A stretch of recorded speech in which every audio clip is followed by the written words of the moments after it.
நீலகிரி மாவட்டம் மேட்டுப்பாளையம் மலைப்பாதையில் அரசு பேருந்தை காட்டு யானை வழிமறித்ததால் பேருந்தில் இருந்த பயணிகள் அதிர்ச்சியடைந்தனர். வெயிலின் தாக்கம் அதிகம் காணப்படுவதால் வறட்சி நிலவும் நிலையில் காட்டு யானைகள் உணவு மற்றும் தண்ணீர் தேடி மலை மாவட்டத்தை நோக்கி வருவது வழக்கம்.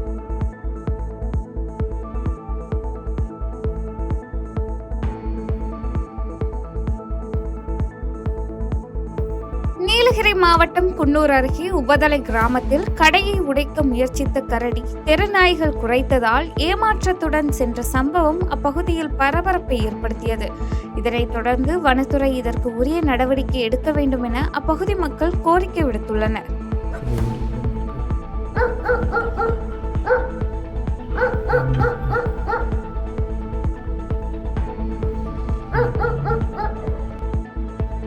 கன்னியாகுமரி மாவட்டம் கேசவன் புத்தன் துறை கடற்கரை கிராமத்தில் குடியிருப்புகளுக்கு இடையே கொட்டப்பட்ட மருத்துவ கழிவுகளுக்கு எதிர்ப்பு தெரிவித்து அப்பகுதி மக்கள் போராட்டத்தில் ஈடுபட்டனர். இதனைத் தொடர்ந்து பேரூராட்சி நிர்வாகமும் மாவட்ட நிர்வாகமும் உடனடியாக கழிவுகளை அகற்ற வேண்டும் எனவும் வலியுறுத்தினர்.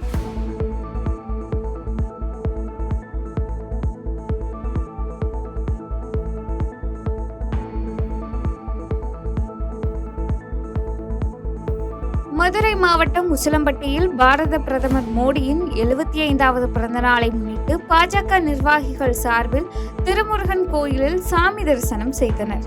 இதனைத் தொடர்ந்து நிர்வாகிகள் பொதுமக்களுக்கு இனிப்பு வழங்கி கொண்டாடினர்.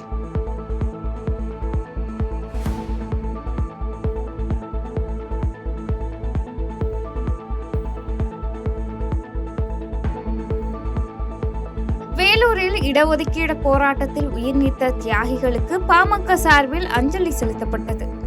இதில் முன்னாள் அமைச்சர் பாமக மாநில துணைத் தலைவருமான NT சண்முகம், மாவட்ட தலைவர் வெங்கடேசன் உள்ளிட்ட பலர் கலந்து கொண்டனர்.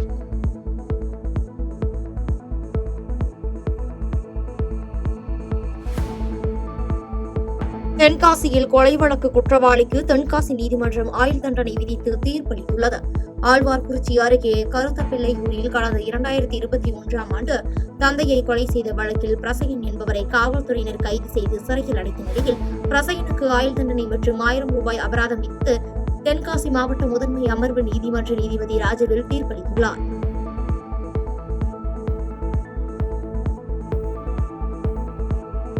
சென்னை திருவொற்றியூர் அடுத்த விம்கோ அருகே உள்ள டயர் தொழிற்சாலையில் 500க்கும் மேற்பட்ட தொழிலாளர்கள் பணிபுரிந்து வரும் நிலையில் பணி நிரந்தரம் செய்ய வேண்டும், இன்சூரன்ஸ் வழங்க வேண்டும் உள்ளிட்ட கோரிக்கைகளை வலியுறுத்தி 8வது நாளாக ஊழியர்கள் போராட்டத்தில் ஈடுபட்டனர். மேலும் இவர்களுக்கு ஆதரவாக MRF தொழிற்சங்க தலைவர் எழில் கரோலின், விசிக திருப்போரூர் சட்டமன்ற உறுப்பினர் பாலாஜி, விசிக மண்டல துணை செயலாளர் ஜான் அலெக்சாண்டர் மற்றும் தொழிற்சங்க நிர்வாகிகள் ஆர்ப்பாட்டத்தில் கலந்து கொண்டனர். இதனைத் தொடர்ந்து செய்தியாளர்களை சந்தித்த சட்டமன்ற உறுப்பினர் பாலாஜி, மத்திய அரசு கொண்டு வந்த கல்விக் கொள்கையை எதிர்க்கும் தமிழக அரசு இந்த மேப்ஸ் மூலம் பாதிக்கப்படும் தொழிலாளர்கள் நலன் கருதி உடனடியாக நடவடிக்கை எடுக்க வேண்டும் என வலியுறுத்தினார்.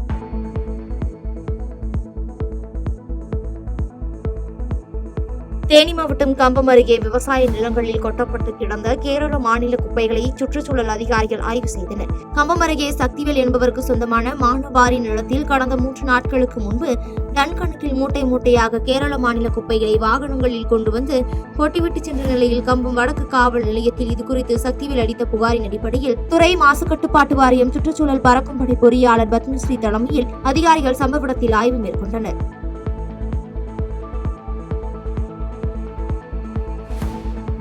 ஊதியம் வழங்காத நாகை நகராட்சி நிர்வாகத்தை கண்டித்து 200க்கும் மேற்பட்ட ஒப்பந்த தூய்மை பணியாளர்கள் பணி புறக்கணிப்பு செய்து நகராட்சி அலுவலகத்தை முற்றுகையிட்டு போராட்டத்தில் ஈடுபட்டதால் பரபரப்பு ஏற்பட்டது. மேலும் உடனடியாக ஊதியத்தை வங்கி கணக்கில் வரவு வைக்க வேண்டும் என முழக்கங்களை எழுப்பிய அவர்கள் ஊதியத்தை வங்கி கணக்கில் வரவு வைக்கும் வரை பணிக்கு திரும்ப மாட்டோம் என தெரிவித்துள்ளனர்.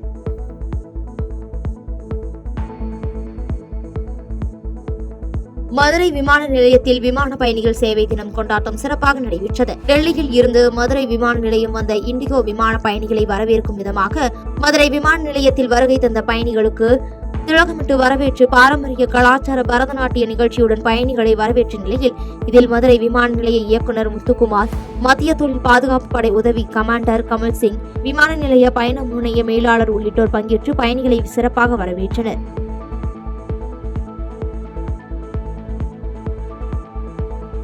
மதுரை மாவட்டம் திருமங்கலத்தில் பெரியாரின் பிறந்தநாளை முன்னிட்டு பெரியார் சிலைக்கு தமிழக வெற்றிக் கழகம் சார்பில் கார்த்திக் பாண்டி தலைமையில் கட்சி தொண்டர்கள் மாலை அணிவித்து மரியாதை செலுத்தினர். மேலும் இந்நிகழ்ச்சியில் பொதுமக்களுக்கு இனிப்பு வழங்கி கொண்டாடிய நிலையில் கட்சி நிர்வாகிகள், உறுப்பினர்கள் ஆகியோர் கலந்து கொண்டனர்.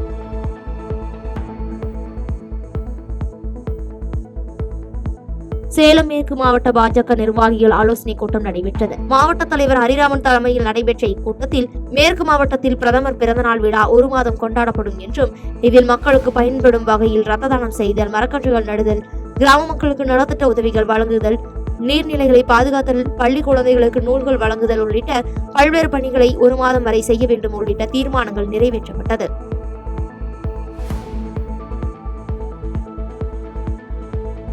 கோவை விமான நிலையத்தில் இந்திய விமான நிலையங்கள் ஆணையம் AAI சார்பில் பயணிகள் சேவை திருவிழா என்ற பெயரில் சிறப்பு நிகழ்ச்சி நடைபெற்ற நிலையில் விமான நிலைய இயக்குநர் சம்பத்குமார் இந்நிகழ்ச்சியை தொடங்கி வைத்தார். இந்நிகழ்ச்சியில் பயணிகளுக்கு உற்சாக வரவேற்பு அளிக்கப்பட்ட படுகாஸ் நடன நிகழ்ச்சி விமான நிலைய வளாகத்தில் நடத்தப்பட்டது.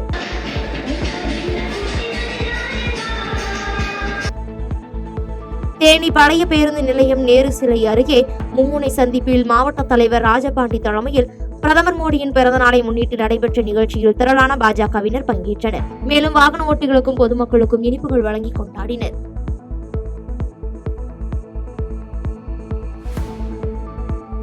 தேனி மாவட்டம் கம்பத்தில் இருந்து தேனி செல்லும் தனியார் பேருந்தில் ஓட்டுநர் மதுபோதையில் பேருந்தை இயக்குவதாக போக்குவரத்து காவல்துறையினருக்கு தகவல் தெரிவிக்கப்பட்டுள்ளது. இதையடுத்து கம்பம் சிக்னல் பகுதியில் பேருந்தை வழிமறித்த காவல்துறையினர் ஓட்டுநரை சோதனை செய்ததில் மதுபோதையில் இருந்தது தெரியவந்த நிலையில் ஓட்டுநர் பிரபு மீது வழக்கு பதிவு செய்து பறிமுதல் செய்த பேருந்தை காவல் நிலையத்திற்கும் மற்றும் ஓட்டுநரையும் அழைத்துச் சென்று மேலும் விசாரணை மேற்கொண்டு வருகின்றனர். ஈரோடு மாவட்டம் தாளவாடி அருகே தேசிய நெடுஞ்சாலையில் தடுப்பு சுவர் ஓரமாக சிறுத்தை நடமாடிய காட்சிகள் வெளியாகி வைரலாகி வருகிறது. மேலும் நெடுஞ்சாலையில் வாகன ஓட்டி ஒருவர் வீடியோ எடுத்த நிலையில் சிறிது நேரம் சுற்றித் திரிந்த சிறுத்தை பின் வனப்பகுதிக்குள் ஓடி மறைந்தது குறிப்பிடத்தக்கது.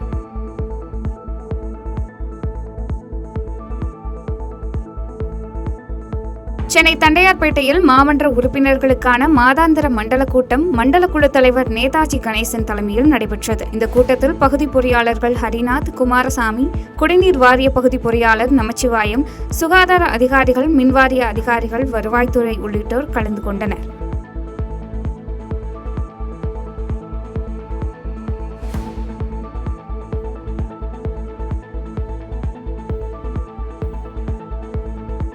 சென்னை காசிமேட்டில் மழைநீர் வடிகால் பணிக்கு பள்ளம் தோண்டிய போது மரம் மற்றும் தெருவிளக்கு சாய்ந்து விபத்துக்குள்ளான சம்பவம் அப்பகுதியில் பரபரப்பை ஏற்படுத்தியது. மேலும் மழைநீருக்கான வடிகால் பணி மெத்தன போக்காகவும் அக்கறையின்றியும் நடைபெறுவதாக விபத்தில் பாதிக்கப்பட்டவர்களான ஆறுமுகம் மற்றும் சங்கீதா குடும்பத்தினர் குற்றம் சாட்டினர்.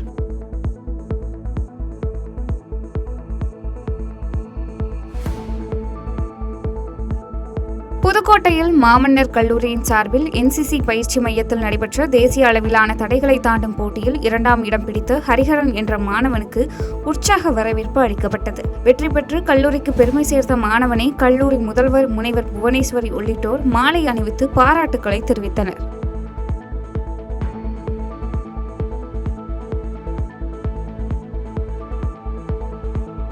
கிருஷ்ணகிரி மாவட்டம் போச்சம்பள்ளி அருகே பன்னந்தூர் ஏரியில் உள்ள பாசை மற்றும் மண்டி கிடக்கும் ஆகாய தாமரை செடிகளை அகற்ற வேண்டும் என்று பொதுமக்கள் கோரிக்கை விடுத்துள்ளனர். மேலும் ஆகாய தாமரைகள் படர்ந்து உள்ளதால் ஏரி மாசு அடைந்து துர்நாற்றம் வீசி வருவதாகவும் அப்பகுதி மக்கள் குற்றம் சாட்டியுள்ளனர்.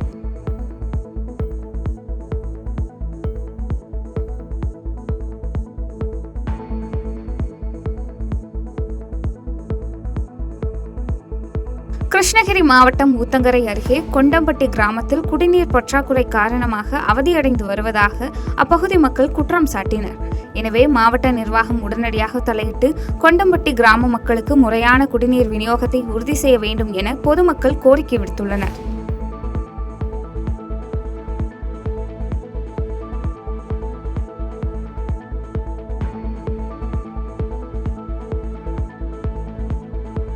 காஞ்சிபுரம் மாவட்டத்தில் மோடியின் 75வது பிறந்த நாளையொட்டி பாஜக சார்பில் இரத்த தான முகாம், புகைப்பட கண்காட்சி மற்றும் அன்னதானம் வழங்கும் நிகழ்ச்சி நடைபெற்றது. இந்த முகாமில் ஏராளமான பாஜக நிர்வாகிகள் கலந்து கொண்டு இரத்த தானம் செய்தனர்.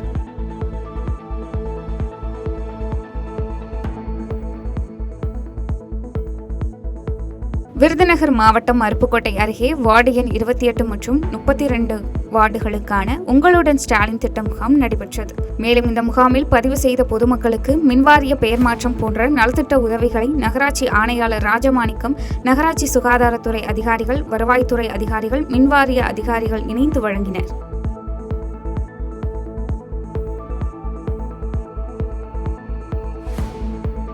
சேலம் மாவட்டம் ஓமலூரில் பாமக அன்புமணி அணி சார்பில் இடஒதுக்கீட்டு போராட்டத்தில் துப்பாக்கியால் சுடப்பட்டு உயிரிழந்தவர்களுக்கு மலரஞ்சலி செலுத்தும் நிகழ்ச்சி நடைபெற்றது. இந்த நிகழ்வில் மாவட்ட தலைவர் மாணிக்கம் தலைமையில் மாநில, மாவட்ட, ஒன்றிய கிளை நிர்வாகிகள் கலந்து கொண்டு தியாகிகளுக்கு வீர வணக்கம் செலுத்தினர்.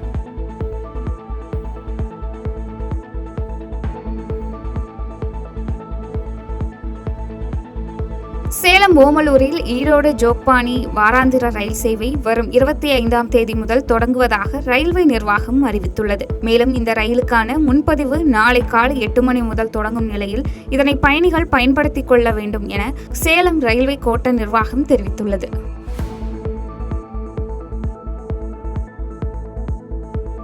திருப்பூர் அரசு மருத்துவக் கல்லூரி மருத்துவமனையில் பிறந்து 2 நாட்களில் இறந்த குழந்தையின் உறவினர்கள் குழந்தைக்கு உரிய சிகிச்சை அளிக்கப்படவில்லை என மருத்துவமனை கண்ணாடியை உடைத்ததால் பரபரப்பு ஏற்பட்டது. இதனைத் தொடர்ந்து சம்பவ இடத்திற்கு வந்த திருப்பூர் தெற்கு காவல் நிலைய போலீசார் மருத்துவர்களிடம் குழந்தை இறப்பிற்கான காரணம் குறித்து விசாரணை மேற்கொண்டு வருகின்றனர்.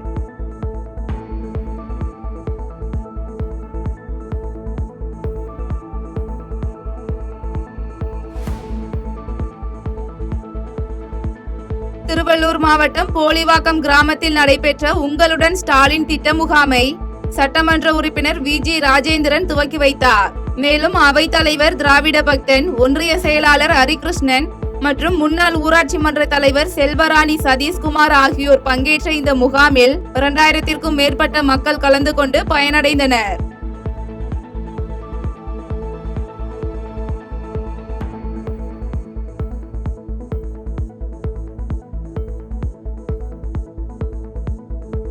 திருவள்ளூர் மாவட்டம் பெரியபாளையம் அருகே உள்ள ஆரணி ஆற்றில் நீர்வரத்து அதிகரித்த நிலையிலும் மங்கலம் கிராம மக்கள் கல்வி, விவசாயம், மருத்துவம் ஆகியவை காரணமாக ஒரு கரையிலிருந்து மறுகரைக்கு செல்லும் நிலை ஏற்பட்டுள்ளது. இதனையடுத்து வடகிழக்கு பருவமழை தொடங்க உள்ள நிலையில் ஆரணி ஆற்றின் குறுக்கே நடைபெறும் சிறுபால பணிகளை விரைந்து முடிக்க வேண்டும் என பொதுமக்கள் கோரிக்கை வைத்துள்ளனர்.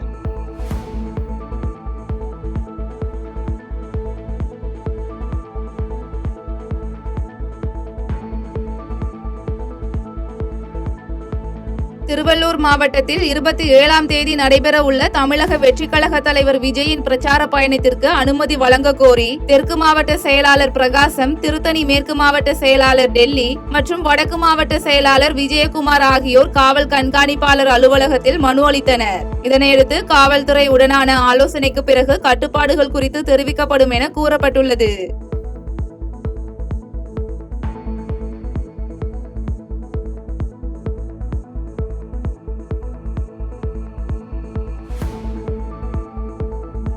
திருநெல்வேலி மாவட்டம் வள்ளியூர் புறவழி சாலையில் சொகுசு கார் மோதி ஏற்பட்ட விபத்தில் வெல்டிங் தொழிலாளி சேர்மதுரை என்பவர் உயிரிழந்த சம்பவம் சோகத்தை ஏற்படுத்தியுள்ளது. இதனையடுத்து சம்பவ இடத்திற்கு வந்த ஏர்வாடி காவல்துறையினர் உயிரிழந்தவரின் உடலை கைப்பற்றி பிரேத பரிசோதனைக்காக திருநெல்வேலி அரசு மருத்துவமனைக்கு அனுப்பி வைத்த பின்னர் விபத்து குறித்து வழக்கு பதிவு செய்து விசாரணை மேற்கொண்டு வருகின்றனர்.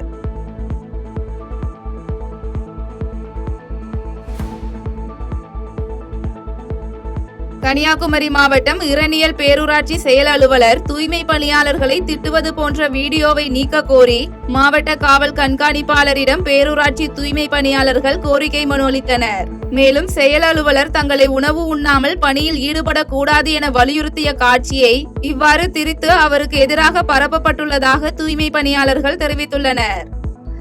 இந்த செய்தி எதுல பரப்பி இருக்கோ மொத்தத்துல எடுத்து மாத்துங்க. எங்களால ஃபேமிலியில நிம்மதியா இருக்க முடியல.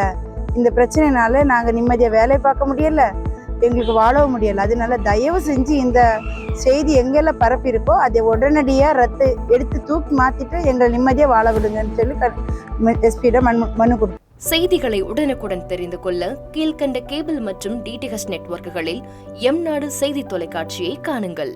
பாதகம் செய்பவரை கண்டால் நாம் பயம் கொள்ளலாகாது பாப்பா. மோதி மிதித்து விடு பாப்பா, அவர் முகத்தில் உமிழ்ந்துவிடு பாப்பா. அண்மை செய்திகளை உடனுக்குடன் தெரிந்து கொள்ள இணைந்திருங்கள் எம்நாடு தொலைக்காட்சியுடன்.